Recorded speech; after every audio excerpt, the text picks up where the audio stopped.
This video is sponsored by thecubicle.com. This is the 3x3 psych sheet for the Rubik's Cube Singaporean Championships 2023. And now let me show you a few more psych sheets from this competition. Here's the 2x2 psych sheet, and here's the 4x4, and here's a few more. You can pause if you want to take a look at these, and you might want to because I'm going to show you something interesting about these psych sheets. In fact, if you take a closer look, you'll notice how this competition's psych sheets are heavily dominated by international cubers. And this creates problems, with the main one being the dilemma of podiums. In fact, last year there were a few continental championships which sparked drama due to differing podium rules on whether foreigners were allowed to win prize money as well as get proper recognition for their results.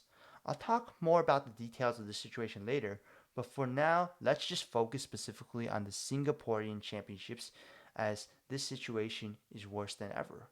In fact, we may see many events with no local cubers in the final rounds, and that's a huge problem because this is a national championships with the purpose of crowning a national champion.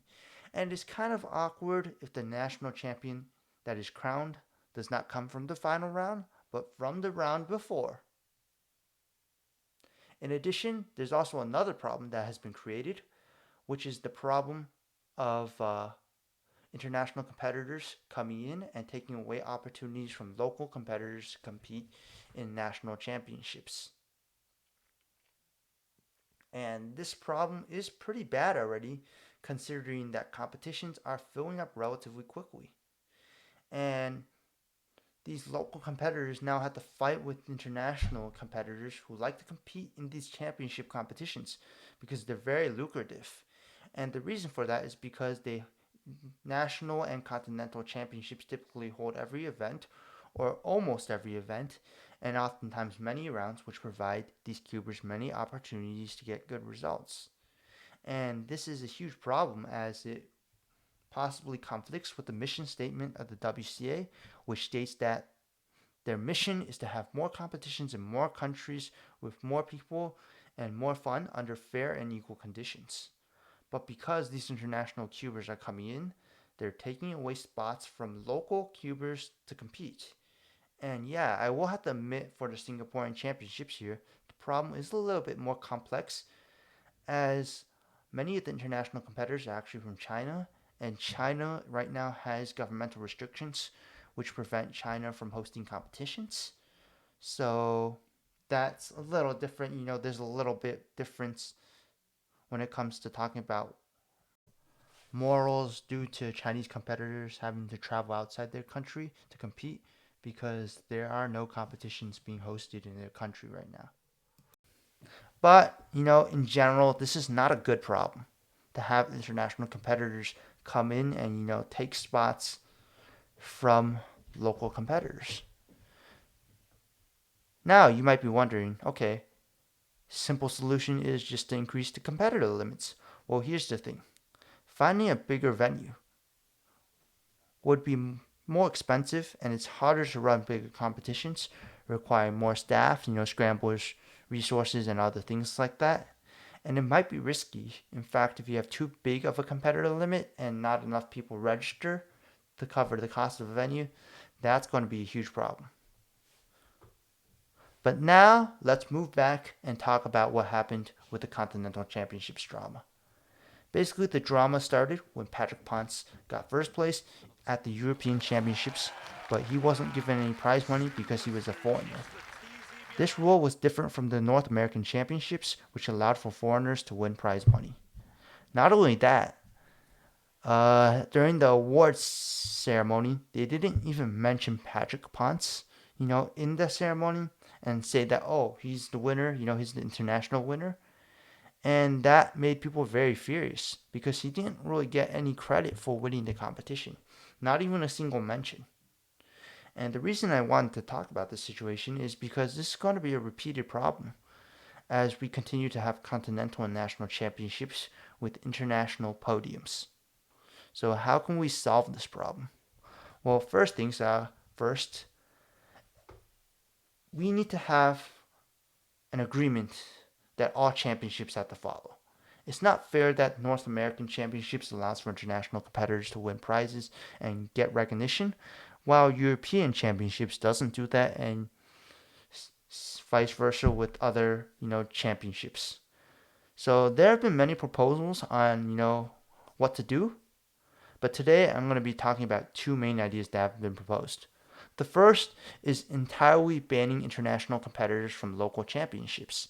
And with this, there would be no problem with international competitors, as they wouldn't be able to compete, and you wouldn't have to deal with podiums or them stealing spots from local competitors.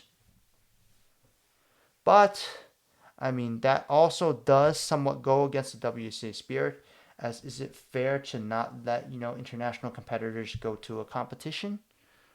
You know, that's the thing in debate.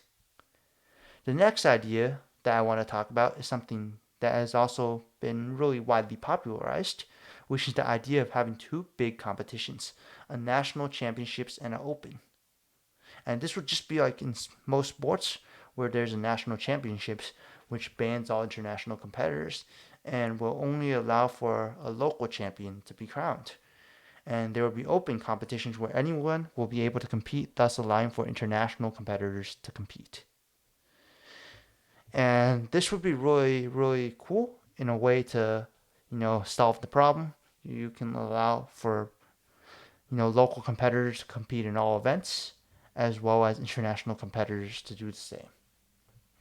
And in fact, one other thing I want to add is that, in fact, I think one of the things that could be added to this proposal is that some places can have hybrid competitions where both the Opens and national championships can take place in the same venue at the same time if they're unable to host, two large competitions.